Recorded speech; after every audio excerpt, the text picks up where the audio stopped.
Well, I'm on the eve of rehearsals, of beginning rehearsals. So I start those tomorrow. And so we're actually in a really good place in terms of structure and vision and how to manifest all of those big ideas that we've had. And that's pretty exceptional considering we're nearly a year out from the premiere. We decided that it's important to have three distinct worlds and ideas for each act.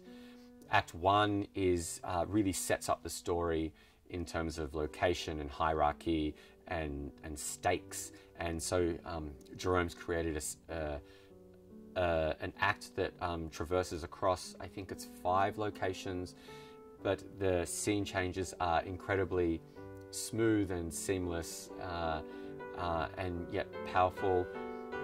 Act 2 is an interior location, and it's much brighter and more colourful and opulent than Act 1.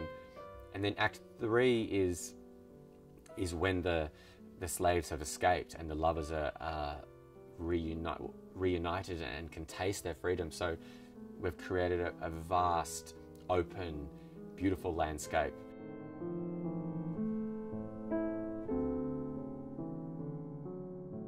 We have to remember the world that we're in today. We have to remember what inspires and influences audiences of today, what they respond to, what iconography and imagery conjures an idea. What do we see on the news every day?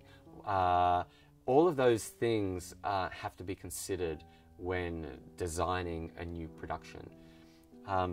How do we create a toga that is right for ballet, for choreography, for dance, and fits within our world, and that is interesting, that's not just a stereotype, that's not just the old cliche that we've seen 1,000 times before. So basically we have to ask ourselves all of these questions before coming up with a design convention.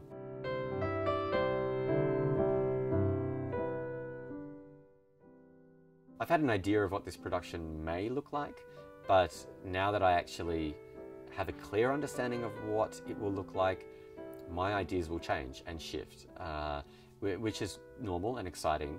And so actually I have a lot of homework to do over the next couple of days so that the choreography that I'm making sits perfectly within the world that Jerome has designed.